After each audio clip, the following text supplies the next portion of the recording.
Hi there, this is Vlad from Ausgeknipst, and in this quick video tutorial I'm going to show you how to use your Nikon F3, a pro-grade camera with interchangeable viewfinders and Nikon F mount. In the video I'm going to show you how to change the battery and what batteries to use with this camera, how to change the F mount lenses and which specific lenses fit this camera. I will show you how all the buttons and dials function and what they do, how to load film in the back of the camera, how to compose your image, set correct exposure and focus using the viewfinder, how to take a photo, and finally how to rewind and unload the film. Let's start with the battery. The battery compartment is located at the bottom of the camera. Just unscrew it using a coin. Fortunately, the F3 uses plain old SR44 or LR44 batteries like those. Those are widely available and can be bought in almost any supermarket or drugstore. You need two of those. Plus side goes to the bottom of the camera. Insert them and screw the cap back on. Unfortunately, the F3 only works with batteries inserted. You can check it. It only has one manual shutter speed. You can activate it with this little lever here. So if the camera doesn't have batteries or you ran out of battery, you can still use one shutter speed, which will be 1/60th of a second, and mechanically activate the shutter using this little lever. All other functions all need battery power. When it comes to lenses, basically the F3 can handle pre-AI, AI and even AF lenses. To remove the lens, unlock it by pressing the silver button and turn it clockwise. This lens has the pre-AI rabbit ears, like you can see here, but it also has the AI ridge here. This is important with the F3 because this is how lenses communicate with the camera and tell the camera what aperture I am selecting using the aperture dial here. So now the important thing is, if you have a pre-AI lens that doesn't have this ridge, you will need to disengage this little lever, otherwise it could jam. To do so, press this little silver button here and move it out of the way. As this is an AI-enabled lens, I can flip it back. Now to reinstall the lens, I need to find a little black dot here, align it with the white dot on the bayonet and twist it counterclockwise until it clicks. Now on the lens I have a distance scale in meters and feet for manual focusing, and to focus I just turn the lens left and right. To select the aperture I twist the aperture ring. When it comes to all those buttons and dial, let's start from left to right, top to bottom. On the left side here we have a self-timer LED. To activate the self-timer, flip this little lever here to the left until it shows the red button, and now the self-timer will fire after 10 seconds. Going to the right, we have a aperture step-down lever for preview of how the image will look with the aperture closed, as well as a mirror lockup that can be activated by pressing the aperture step-down and turning this lever to the left.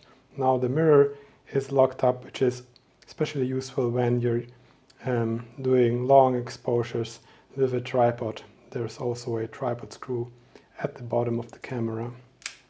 Here, as I told you, you have the mechanical shutter release, which will also work if there are no batteries in the camera, and a exposure memory button, which you can use to save the exposure and recompose the image. Here we have the unlock for the lens. We have a PC sync, which is especially important as the camera doesn't have a hot shoe, as you can see here. It only has this multi-purpose interface mount, so there are special F enabled flashes that can go here, and there is also a hot shoe adapter. Those can be hard to find sometimes, that's why we make our own. If you need a flash on your camera or just want to attach an external light mirror, you can check the link in the description below. So this multi-purpose interface also doubles as a rewind lever, as you can see here. Flip it up to rewind the film, and also there is this little black lever that unlocks the rewind knob. It can be pulled up to open the film door. There's also a exposure compensation dial, which can be activated by pressing this little unlock button. I can turn it here from +2 to -2, and I can also set my ISO here by pulling up the little collar around the rewind and twist it. We have a little curtain to close up the viewfinder for long exposures. Here we have the shutter speed and mode dial, which goes from a fast 1/2,000th of a second to a very slow 1/8 shutter speed, as well as a bulb mode, a T mode, and an X mode for flash sync. There's also this green A mode, which means that you set the aperture and the camera will choose the appropriate shutter speed for you. Basically, it's an aperture priority or aperture pre-select mode. Select the aperture, camera chooses the shutter speed for you.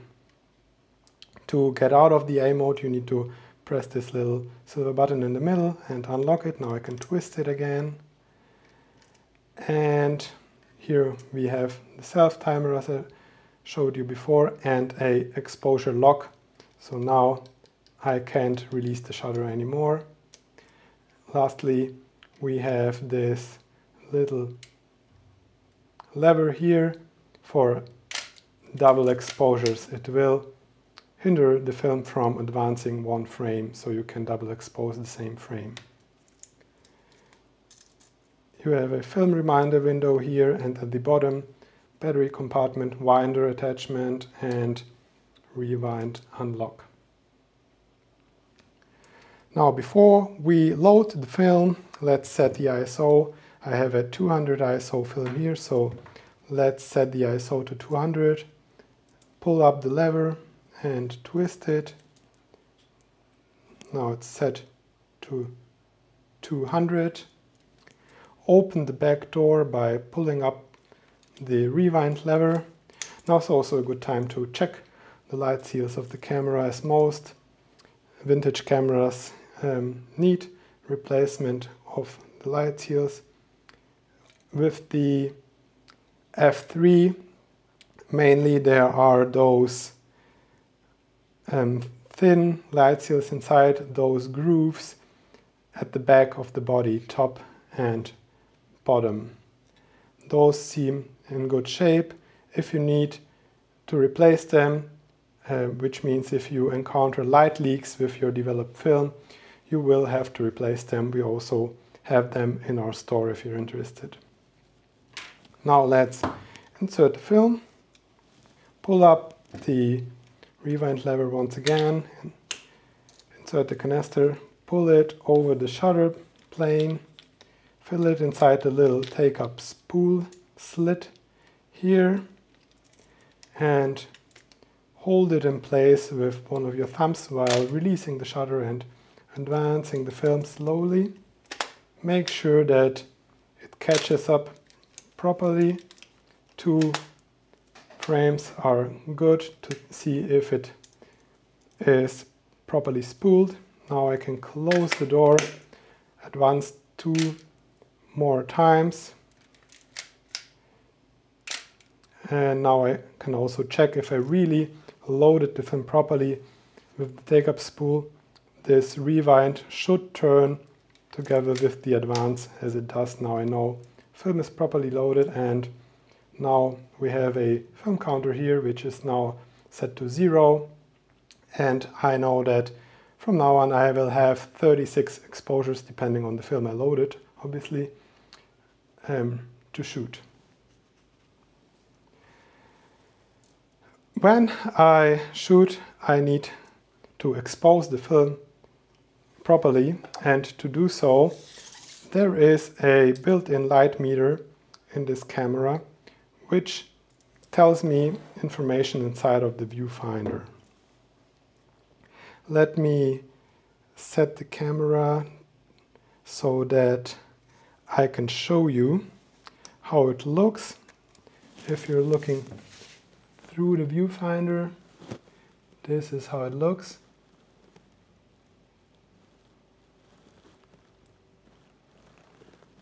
Okay.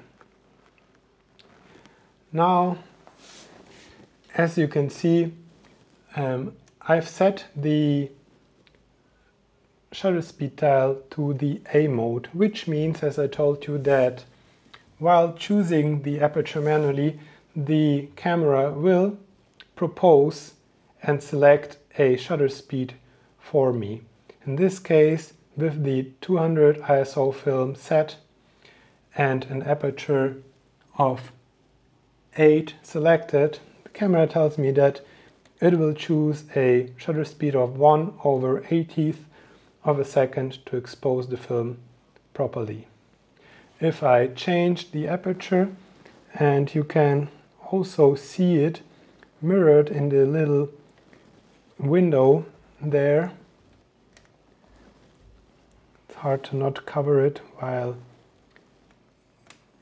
changing it. Now I've set the aperture to 1.8, and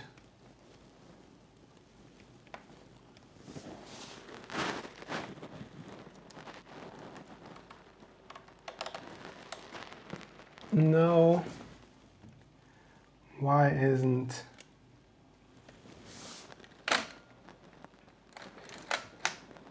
okay, so now problem was that the F3 will only start metering if the film counter is set to 0, so I still had to advance one more time until the film was completely loaded.